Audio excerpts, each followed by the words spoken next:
wearing sunglasses. Hit it. This better not awaken anything in me. The name's Bond.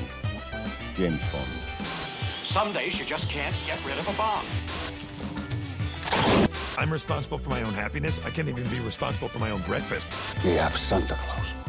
Assemble.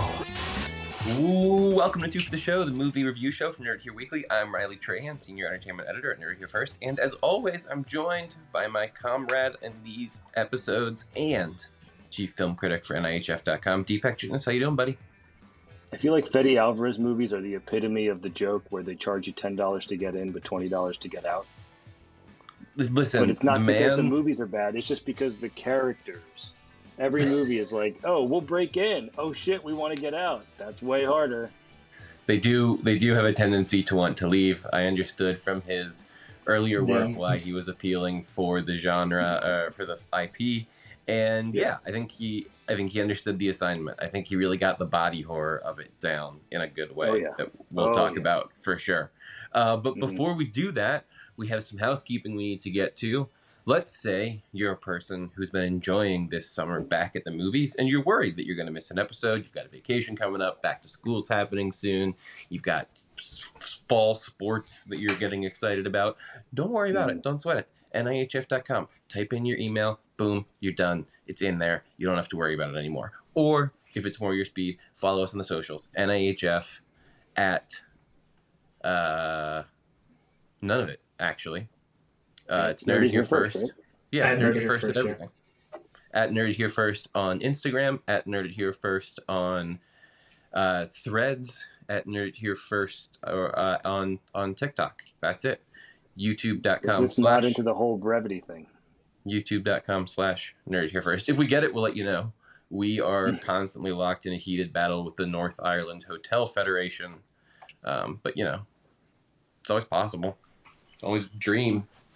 And until then, nerdyourfirst.com, NHF.com, if you are into the whole brevity thing. Deepak, you've got a video game for us this week. I know, inspired by my love of the sexy Xenos and the even sexier Marines that fight them.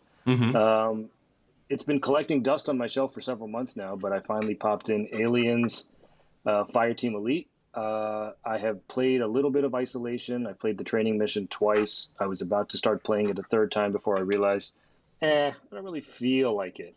And I realized that there's a difference between Alien Isolation and Aliens Fireteam Elite. And being the resident Aliens flag bearer on this podcast, I decided to go ahead with Fireteam's Elite.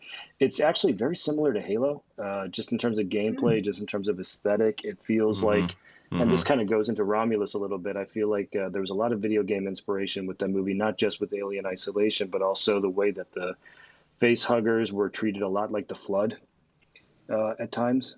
And I think this game kind of does a good job of melding what little I've played of it, melding the Halo aesthetic or the gameplay with the alien world. And it's a lot of fun so far, and you get to customize people. And I like the games where you can customize characters to look like yourself because they generally look way more muscular and all around aesthetically pleasing than I do in real life. So that's always a fun little thing to do, fantasy. But yeah, I think it's not technically a sequel to Isolation. It's a sequel to Alien, Aliens, and Alien 3. So it does not take place in the Resurrections world, but I'm rambling now. It's a good game. Check it out if you have it. It's available on Xbox One and the series, whatever it is now. I'm not surprised to hear that it has that much in common with Halo. I guess that's sort of maybe what I had thought would be like the best case scenario for that game. But yeah, it's definitely not very close to the Alien Isolation game, which is much more survival horror-y. Written by the guy who did the modern Guardians of the Galaxy adaptation, weirdly enough, that those movies all sort of spun off of. But yeah. Yes, the comic book, not the movie. The comic book, yeah. Sorry, excuse me. The run. Yeah, yes, so, the video games are very those ones being more shooty sounds a lot more movies. Alien 2, sounds a lot more James Cameron-y. Yeah, like I was saying, they follow sort of the way that the first movie was very sort of horror and quiet and it's moody. The second one is very, it's a action game. It's very much a shooter. So, yeah. Are you, have you played any other games that you've enjoyed that are I guess I'm especially thinking like Terminator games. I've played the No, I played the Terminator arcade game, the pinball. But but I didn't get super far into the Avatar World of Pandora game. That was is that the new one?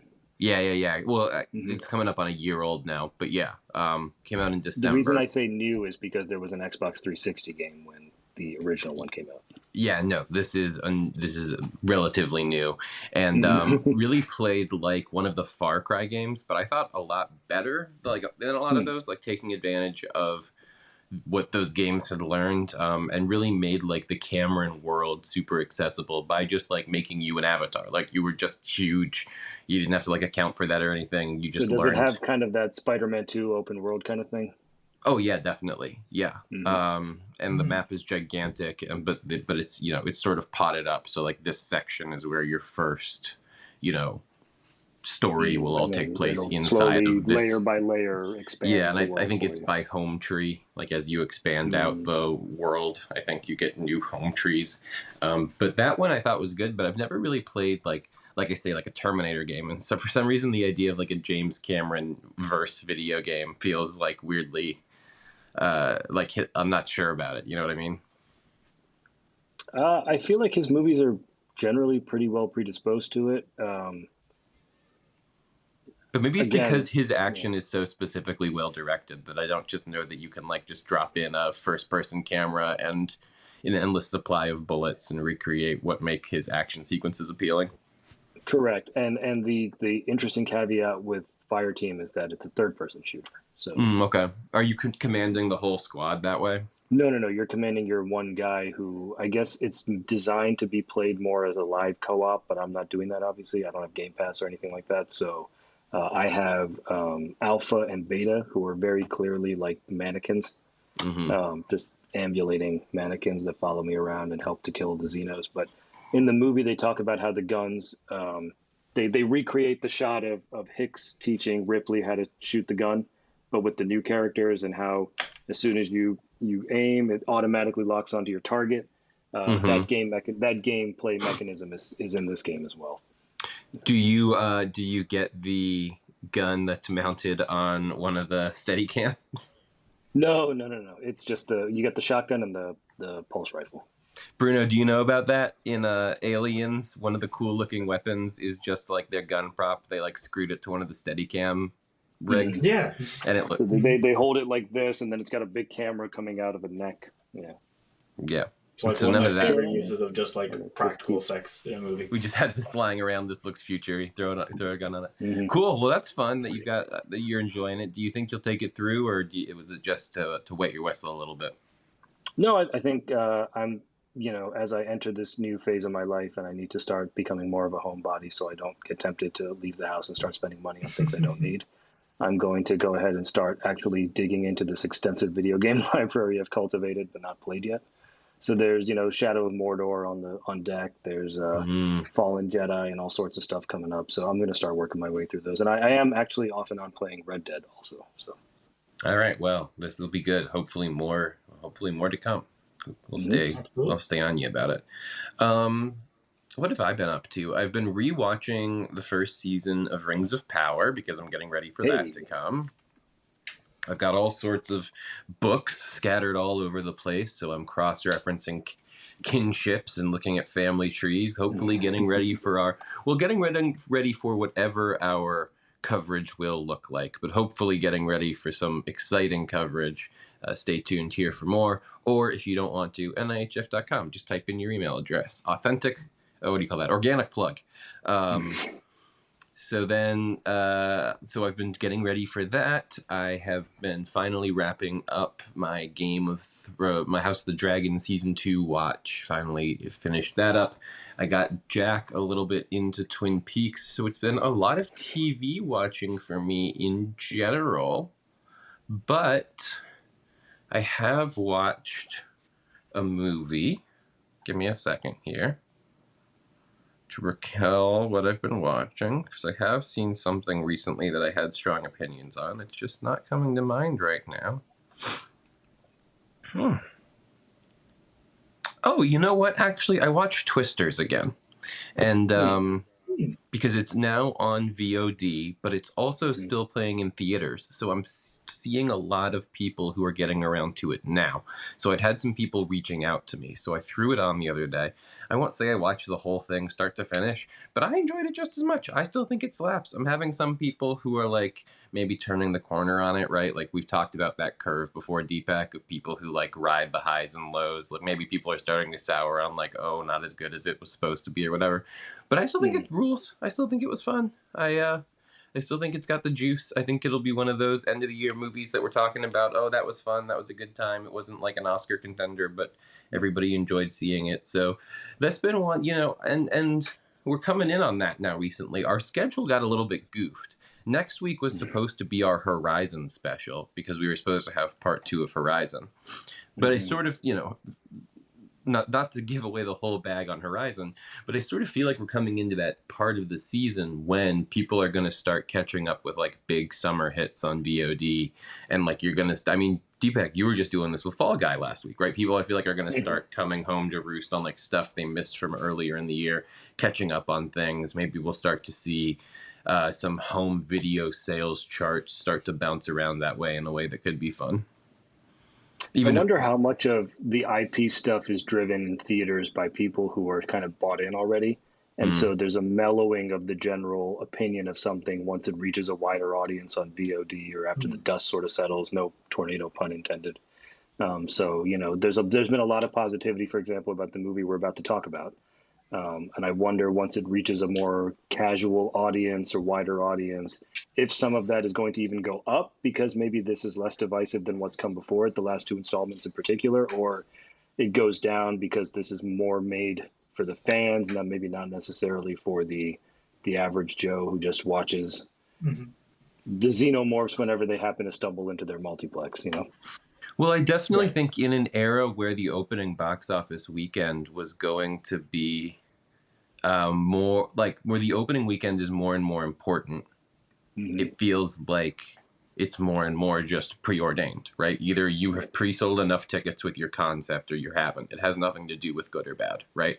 You need to show up beyond opening weekend in order for good or bad to factor into it. And a lot of these movies aren't going past week 4. They're contracted to 2. I think a lot of them get yoinked after a month. So, I think that direct to consumer market, whether it's digital rental or digital via whatever it looks like, whether you're doing the $20 to rent it one time thing while it's still in the box office or whether you're not. I think that market is becoming more and more a space for people who in the past would have like gone to see it the second month it was in movie theaters, but that just doesn't exist anymore, and so maybe maybe that's what starts to justify that price, because if you have that level of demand, then people are willing to say like, oh yeah, I'll get some friends to come over. We'll spend $20 to rent Twisters and we'll make some popcorn or whatever. Yeah, I think that's always been the appeal of the VOD model, is that we have a big group or a big family. But, and again, we talked about how families will still go out for something like Inside Out 2, and people will go out to the theaters for Deadpool and Wolverine. Again, that's more of the comedic communal experience. But the VOD market is viable, and it's a good point that things just don't linger as long as they could. I don't get the chance to go and just discover something because it's at, the University Mall Theater for $4, right? Yeah, right. Exactly. No, that marketplace has just fallen through and has been replaced by a digital rental market. So, whatever. Sorry, Deepak unlocked a core memory for me, and I think I'm about to have a nosebleed. The University Mall Theater. Jesus Christ. Yeah, they went through some renovation or something recently. They did. I was just looking to get tickets over there the other day, and they don't do rep screenings anymore. I was so disappointed. Yeah, it's very sad. All right. Well, that's our. We're in these doldrums. Deepak's plugging movies. Deepak's plugging video games. I'm doing second watch movies. Shit is desperate right now, my friends. Yeah, I've been reading some Turtles comics. I'm looking around this room. Shit is desperate right now, my friends. Hey, go listen. I started reading Aliens comics. Hey. Oh yeah. Oh, I'm gonna bring something. How apt. Right now. Any in particular good ones? Oh, sorry. I I just realized we were on a delay. I because I think you guys already know that I have a subscription to Marvel Unlimited, so I just started taking a look at the catalog that they had for Aliens comics. Um, Dark Horse, I think so far, I still think has a better collection of comics, but I've been getting a really good kick off of the stuff off of Marvel. Specifically in two specific occasions, I found Aliens Aftermath, which is just a single one shot and picks up pretty much after Aliens. It follows, if I remember correctly, it's Jenny Vasquez's nephew, and he's like a journalist invading the like Nostromo aftermath to try to like collect evidence so that he could like just incriminate Weyland-Yutani. And it was really interesting, and it showed like a really interesting like evolution to the xenomorph in like a nuclear winter. But the one that I want to talk about the most is a what if story. I don't know if the camera's going to pick it up well, of what if Carter Burke had lived. That's Paul Reiser's character from Aliens. Yes. And this is a 5-issue comic run actually written by Paul Reiser and his son. And and I was getting a pretty good kick out of it because it's just Paul Reiser 35 years after surviving the events of Aliens, still being a dick, still trying to get the xenomorph, still trying to do a bunch of sabotage, and it's so great. Once a corporate stooge, always a corporate stooge. Exactly. Well, yeah, that's crazy. I actually did not know he was behind that. No, neither did I, and that sounds like a lot of fun. So I want to see if I can hunt it down. And knowing that it's on Unlimited will make it easy for me to. I almost reached for my iPad to put it on my read list, and then I realized that's what I'm talking to you guys on. So that wouldn't have helped. But it is good to know, and for me, for future Riley, and anybody else who is wondering who's going to get to the end of this episode and try and remember what all we talked about, remember that you can check our show notes, and we'll have everything down there. And anytime the thing that we mention is a movie, you can head over to Letterboxd, where we are, hey, guess what, at Nerd It Here First, and you can check an episode list for there's a list for each episode and the movies that we mention. So, without further ado, we're going to mention our first, not our first movie, but our big movie of the week for the first time here. While I throw to my interview with Dave Gonzalez. You can find Dave's work on theringer.com, where he hosts the Trial by Content podcast. You can also find him at patreon.com/Dave and Neil, Dave spelled DA7E. That's where he has his paywall Patreon content with Ringer co-host Neil Miller. You can also find him writing all around the internet and on the Fighting in the War Room podcast with various other film thinkers of the web. So, again, links, Dave, show notes. But I had a great conversation with him about all things Alien and IP more properly. Dave is the author of, stand by, MCU, along with Joanna Robinson and Gavin Edwards. They wrote about the reign of Marvel Studios. So Dave, always somebody we love to talk to about IP more broadly. He has thoughts about how it rules the universe, and Alien, a big IP worth getting. Sorry, I'm getting text messages that my wife got in trouble at the Alamo because she was so tickled by Glenn and his good-looking hat in Twisters. Anyway, yes, Dave, IP, good, Ringer, etc. Interview. This week on the show, he's a New York Times best-selling author and the host of Trial by Content on The Ringer. Dave Gonzalez, thanks for being here. Hello. It's great to be back. Is not the right word because it's new show. It's great to be here. No, you can be back. Back is fine. Yeah, so it's good to be back. This week we are about to get into a conversation about Alien, and that is such a weird, sticky IP. For a long time, I have listened to you on various podcasts sort of unpack, the Prometheus of it all, the Predator of it all, even like the Blade Runner of it all. Whether it's in like the Alien world or in like a comic book franchise, right? I feel like sometimes people can think, oh, this might be a hard thing to jump in on. I might have missed the beat. Like it might be too late for me to engage with this thing that's been going on for 30 plus years or whatever. I'm curious, just what's your baseline thought on how to get started with something that might seem overwhelmingly big? I think any movie is a possible way in when it's something, or I guess any piece of media is a possible way in if we're talking about Alien specifically. Because I know I was shown Aliens, the second one, by a uncle. I think probably earlier than I should have been shown a type of movie, because he was like, "This is a action movie. Mhm. This isn't a horror movie." So I got to go back and do Alien later, and then got to see the other parts of the franchise. Not Alien 3, but saw the rest of the parts of the franchise in the theaters. But when I did get really into it as a franchise, it because I entered into that second movie, I think I was able to enter it in a way that wasn't so Ripley focused. So it's like, I think if Ripley's the character that you're identifying with in the Alien franchise, then there's benefits to doing it chronologically and seeking it out in that sort of way. But if she's not, I don't think there's any way of doing it like a Star Wars, like I did, where it's Aliens and then you do Alien as sort of like a prequel and catch up on what you were going with. But the Alien franchise is so expansive, especially once it starts crossing over with like the Predator franchise.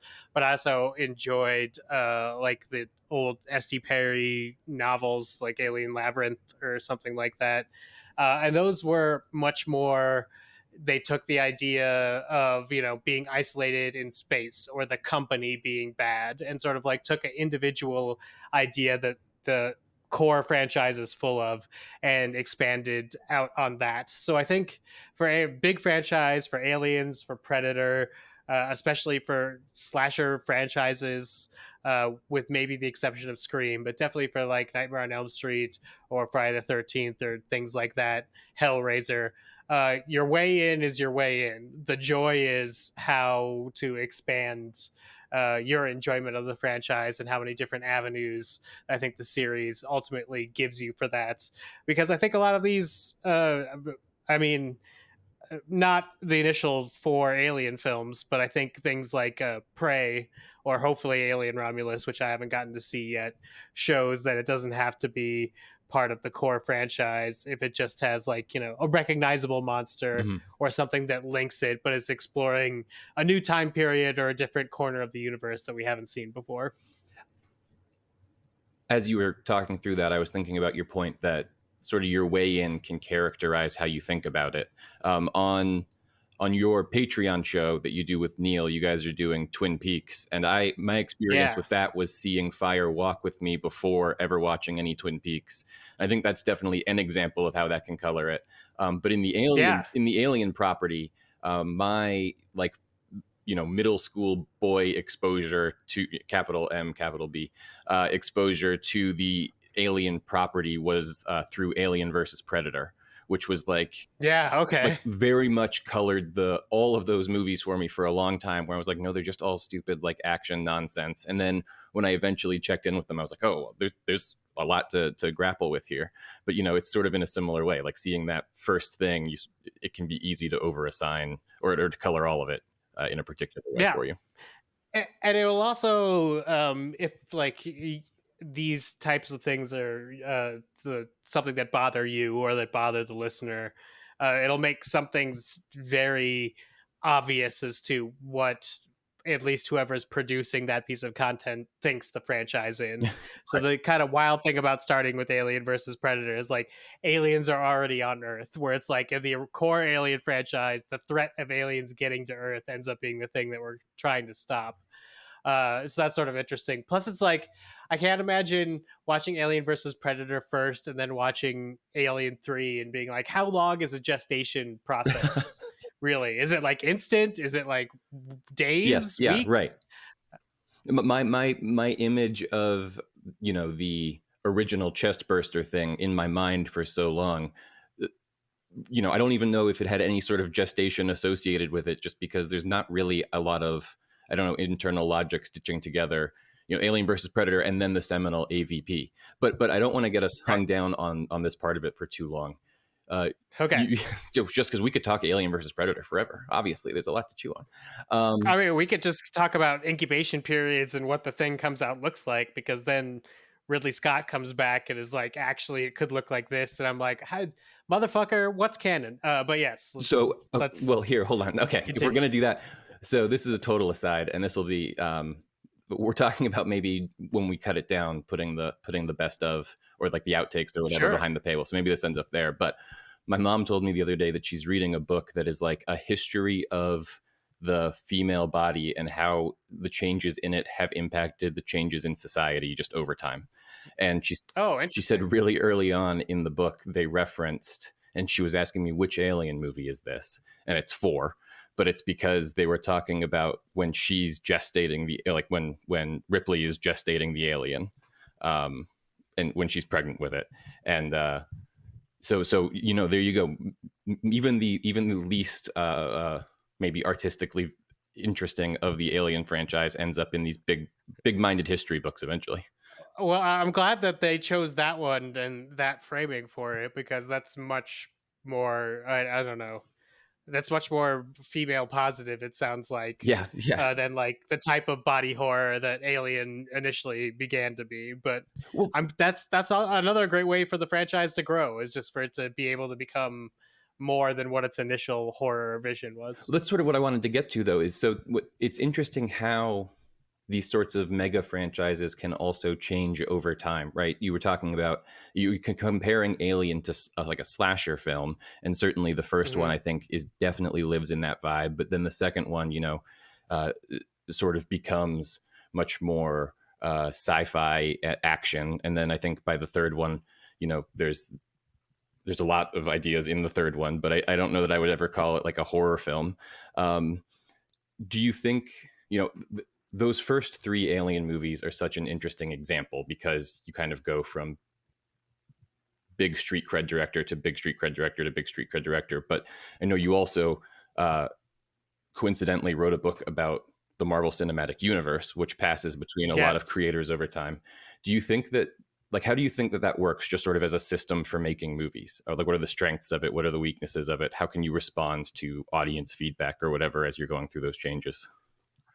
I think it's ultimately knowing what your grand shape is going to be, and we've basically gotten more ambitious as audiences, and I think because of that, we've forced our storytellers to get more ambitious. So there's things like, I don't know how far back we go with franchises and still make this point.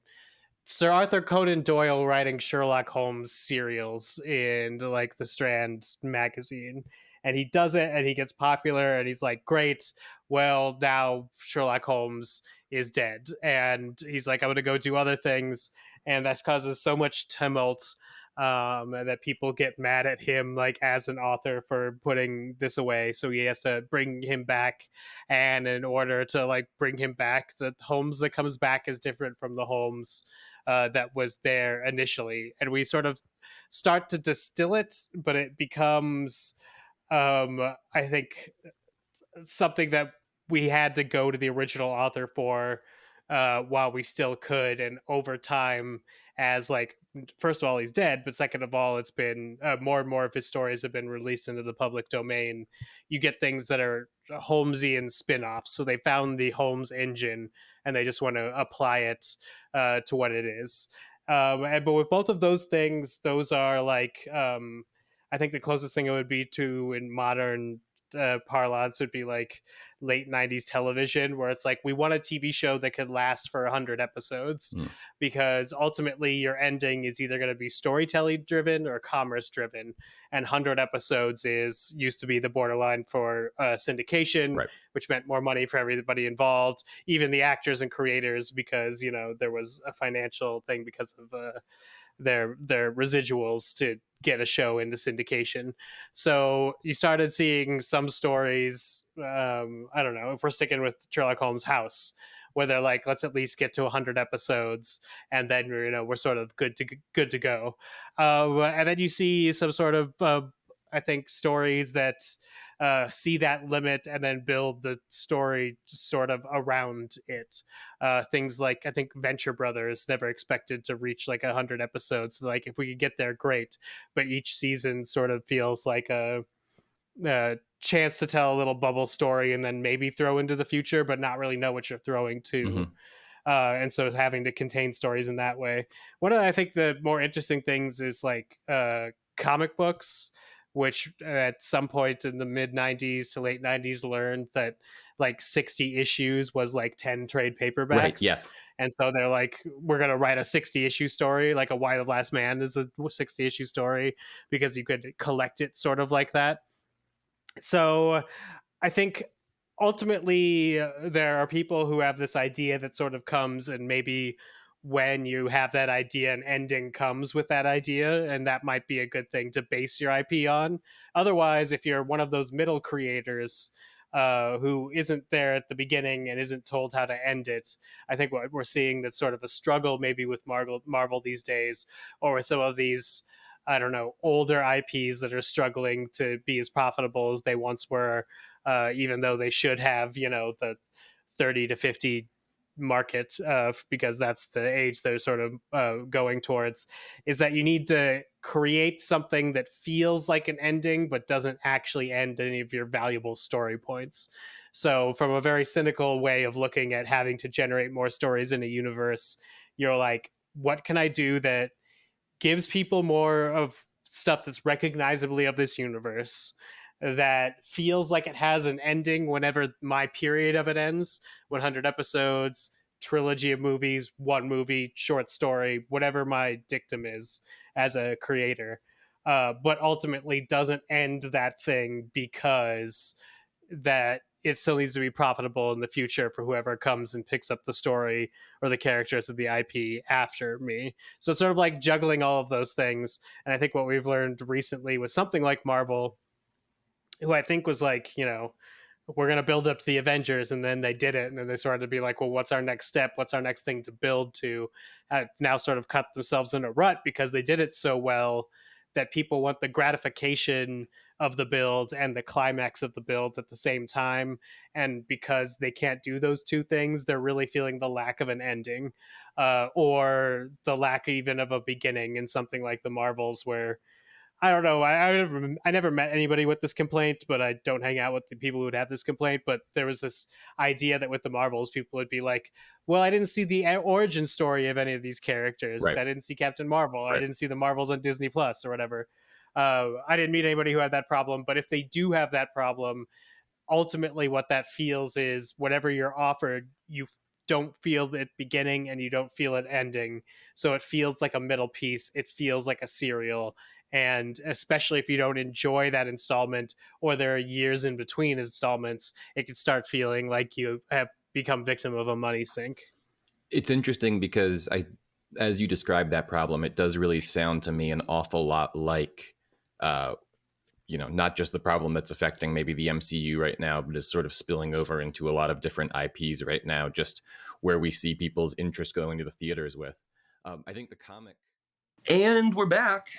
All right, so I had a spoiler-free conversation with Dave about all things Alien Romulus, but we are going to get into it here. We'll probably have a first pass here where we try and not get super spoilery, but I can't promise that that'll last too long. So soft buffer here. Play it safe. Yeah, soft buffer here. We'll call it out again when we intend to really get wet and wild. But Deepak, what are your thoughts on Alien Romulus? Positive. I liked it. It is very much a back to basics kind of no frills JetBlue version of an Alien movie. I do think it bends itself backwards a little bit too much, trying to pay homage to various things. It kind of does the Mission Impossible Fallout Die Another Day thing of referencing every previous movie in some capacity. And what I was very surprised by, and again, this is a big selling point for my don't watch the trailers take, is that I really did not expect them to tie in every Alien movie. And when every, I do mean every except maybe the Alien versus Predator stuff. They do tie in the entire mainline series. The new cast is good. I think it's a much more technically proficient movie than it is necessarily in terms of like screenplay and things like that. Like I said earlier, it really is just don't breathe in the Alien universe. But the cast is good, especially the two leads, David Johnson and Kaylee Spaney, who we've seen recently in Civil War and Priscilla, among other things. But yeah, I really liked it. I think the sound mix is incredible. I think it looks great. I really like that they tried to emphasize practical effects as much as possible. The xenomorphs are really, really scary in this. There are a couple of sequences that are, I mean, I don't know why it's taken 40 plus years for them to even conceive of some of these things. Very video game inspired, very Alien Isolation and the aesthetic of those kinds of surroundings inspired. So yeah, I have some very, very minor caveats. I don't think it's as good as the Scott prequels from the last couple installments, mainly because, like Riley's saying, I do kind of like the lore behind it. I like the alien mythology. I like to kind of expand on that. And I do think this adds some interesting kind of wrinkles to it, but this is very much sort of an in the moment, let's just get out of here as fast as we can, as quick as we can. Let's just blast through these bugs as much as we can. And I mean, my favorite installment is Aliens, so far be it from me to complain about that. So anyway, yeah, I'm positive on Romulus quite a bit. Alien Romulus is the story of a group of socially outcast workers who are residing on a derelict space planet far at the end of space, where they really have no hope of ever making it out of their social position in life, out of their caste. So they turn to that well-worn and well-tread profession of space piracy. They hope that by hopping onto a station that is in low orbit, they will be able to hijack enough cryo fuel to put them all into stasis so that they can jump a certain number of light years away and start a new life. 9 light years away, or 9 years of cryo sleep. Yeah. Great. The stars of the picture, especially as Deepak called out Kaylee Spaney, and for my money, Isabella Merced, who plays Kay, a character who is pregnant, though surely that won't be important in an alien picture. I think did a really, really great job. I think that the plot of the movie is smart and gets us in quick, efficiently. I caught myself saying out loud, "Oh no," when the face huggers started being birthed. Like, there's this problem with all of these franchise horror movies, which is, why would one so many times stick their face into an alien egg? I think that Fede Alvarez does a great job of getting around a lot of those questions in this movie. I think that the way that they encounter the face huggers is just one of them. I think that Archie Renault and Spike Fern do a great job being guys you want to see get squished by aliens really quickly. I would disagree with the Tyler Farrow character, whatever his name is. The ex-boyfriend I thought was a good guy. Him I liked more. The other guy I didn't. I had little. Yeah, the other guy was a twat because I had little lost love for the other guy getting it. To Andy. There are some really, really astounding sequences in this movie, like well thought out stuff, like a zero gravity alien acid blood spiral. I want to come back to that later. Yeah. That they have to work through. I think a lot of stuff that works really well. Now, I'm just going to put it on the table. Two things that did not work well for me. Number one, and this is probably less controversial, is the character of Andy, played by David Johnson.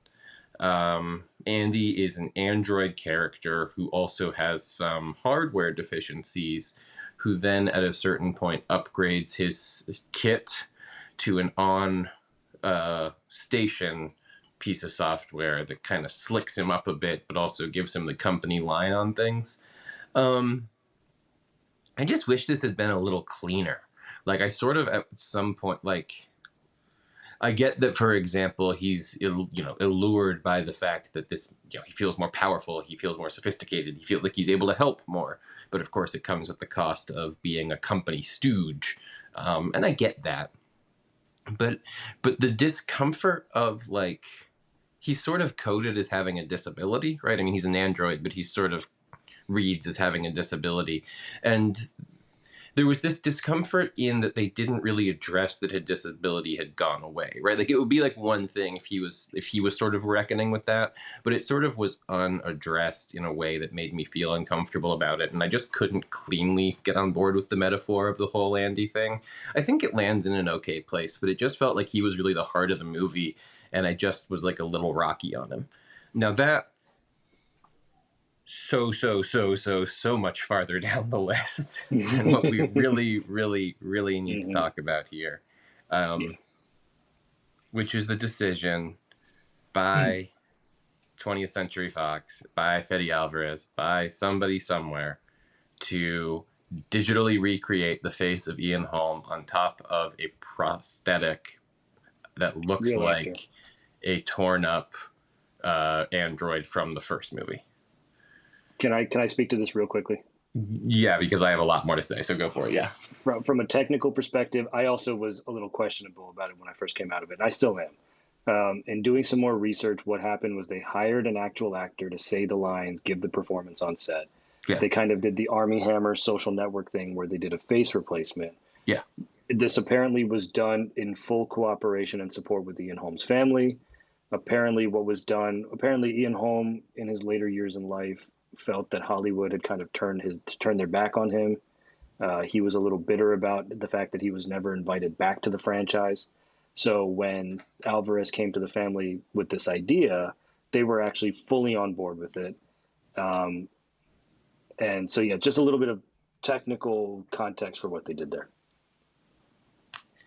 When you watch Alien, right, you can find actually, there's a really good quote from Peter Jackson in the behind the scenes on Lord of the Rings, talking about working with Ian Holm, where he talks about like every take Ian gives you is just perfect. So he'll give you as many takes as you want, and he'll do them all different, and he'll just let you pick which perfect take you want. And he's not going to sweat it because they're all perfect. They're just different. And when you watch Alien, there are such funny little things that he does as the character of Rook that clock you. Ash. Sorry. Yes, you're right. Ash. That clock you into the difference between him and like our human characters, right? Like his weird little running that he does, or like the way he licks his lips, or like the way he looks into the microscope. That when the worm turns on him, you feel that lack of humanity, right? In a way that is almost more upsetting than the distance between Sigourney and the creature. It just doesn't work there. Like the beauty of Ian Holm in that role is lost when you are, just digitally puppeting his face onto a performance. I would have could you imagine? You're owned by Disney. Go make the best animatronic anyone has ever seen, and just have it make it a robot, and just make it have Ian Holm's face, and just make it do like 3 little things. That would be incredible.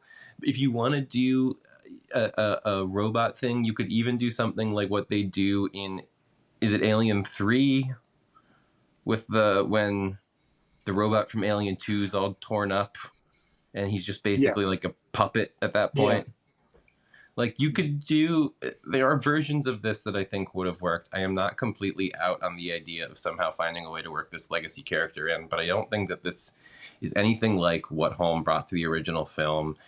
And I think it's a boring way of doing it. So that's just for me. That's where I'm at. My main issue was that it was obvious what they were doing before he comes into light. Yeah. When he's a silhouette, when he's a shadow, it's very obvious that it's Ash. And it looks like Ian Holm somehow, even in the silhouette. Yeah. When you shine a light on it, the real issue I have is that we're 8 years removed from Rogue One, and somehow this looks worse than Tarkin. It looks terrible. It looks terrible. It's not convincing. And at a certain point, you have to go, this breaks the illusion of what we're trying to do. Let's turn down the lights on the set. Let's maybe keep him over in this area. So it's Arnold him. If you know, you know. It's that kind of thing. Yeah. And that's where they should have been more comfortable staying. They should have done like cybernetics with like his eye or something like that. Could have looked interesting. But no, it doesn't. It does not work, and I think that they need to meet. Like, I am fine doing dailies that you include on a Blu-ray that are like, here's what we almost went with, but until you have it, like, these missed fires are just not. They're not ready for prime time, you know, and it ends up affecting the whole film that way. Freaky Baby works for me. Yeah, that was awesome, and I can't believe.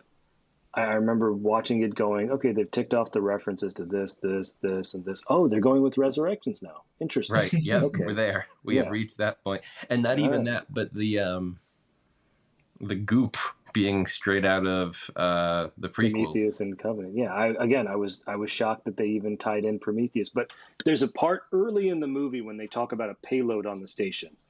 And it's the little blue dot kind of hologram from Prometheus, and you see the shape of one of those vases, and I was like, "Is that what that is?" There's no way. And yeah, they took it the distance. I thought it was really well executed. I think that the 80-yard line in the film about the rats works just fine, like as a reason to have her inject the goop, you know, fine, whatever. You're being chased by an alien. Not knowing what happened to the rat afterwards. Yeah, right, exactly. Yeah. So I thought all that worked. And then, her baby turned into a big, freaky space jockey monster, which I thought was really cool and exciting. And really ends up, I mean, your allusion to Rogue One, more apt than you maybe meant it to. The whole movie ends up being really closed, right? Like, here's your little story. Just bip, bop, boop.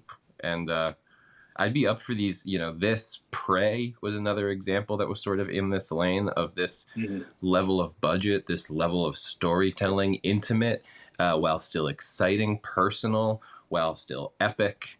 And I'd be up for seeing more franchise installments like this rather than what we seem to be in the market for, which is like, can you turn Smile into $1 billion enterprise or whatever? Well, what they're doing is these, what they call the sidequel or whatever, right? Where it's a story that takes place in the universe of, with Prey, Predator, it seems to be, let's just take the concept and put it in a different time period, a different era, because we know that those creatures have been coming forever trying to hunt us. Here it's, you know, let's take a gap between two movies, and in this case, between Alien and Aliens, there's something like 57 years. We have some time to play around there while also giving them enough of connective tissue so the studio or the audience can go, oh, I get where this ties into that, or this plays into this, or whatever it is. But I agree. I don't know that it's completely closed off. I do think there are the future adventures of Rain and Andy that could be coming up. But I think the movie also does a good enough job of not only defining them as characters, but defining their relationship, that I'm not necessarily opposed to seeing more of that. And it's nice to see the good android return after Bishop in Aliens and maybe Walter in Covenant. Nice to see the non-hostile AI for once. Well, especially, you know, post Blade Runner. Correct. Yeah, it's hard out here. Did you see, did I send you Ridley doing the Letterboxd 4 called Blade Runner's number 3? Didn't he, I thought it was Alien instead. That's what I thought you meant by that. But Blade Runner number 3. No, I'm waiting for him. He's about due for another cut of Blade Runner. I'm waiting for him to cajole Warner Brothers into giving him the new final cut. Can't wait. I'll buy it again. Do it. So one of the things I asked Dave about, and actually, you know, I had just sort of asked him because I thought it would be sort of fun. It was the last question I asked in our interview, and the more I thought about it, the more I wanted to expand it into a bigger conversation. Let me hit you with it. Sure. You get something like Blade Runner, right? Where when you watch the theatrical cut, there's not really much to go on in terms of is Decker or robot, right? But then you watch this sort of more, whatever, the Ridley cut or whatever. Yeah, abstract. It's called the final cut, yeah.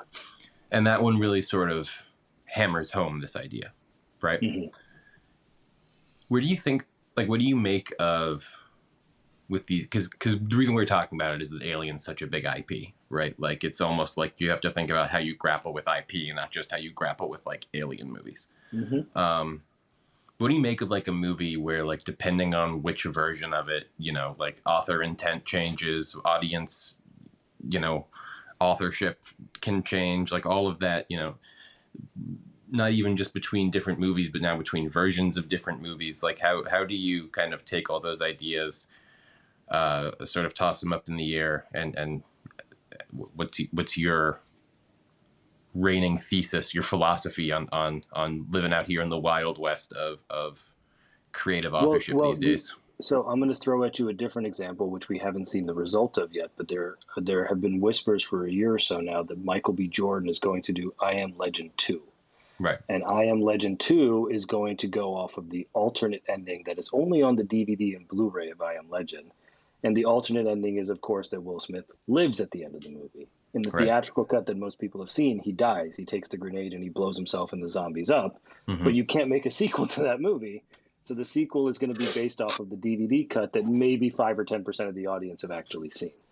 So it seems to be, and we could go on with this, for example, with Star Wars, right? And how many times George Lucas has changed those movies, but any subsequent sequel, spinoff, whatever, is going to do what the filmmaker ultimately thinks is best, because at the end of the day, the changes that Lucas made, whether Han shot first or Greedo shot first, does not have any bearing on Force Awakens or Last Jedi or whatever else, right?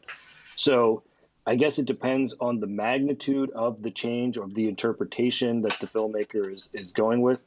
If you want to make it specific to the Blade Runner example, I think Villeneuve was able to thread a very specific needle in that you can watch that movie, and depending on whatever version or whatever interpretation you have of the original, 2049 still holds up.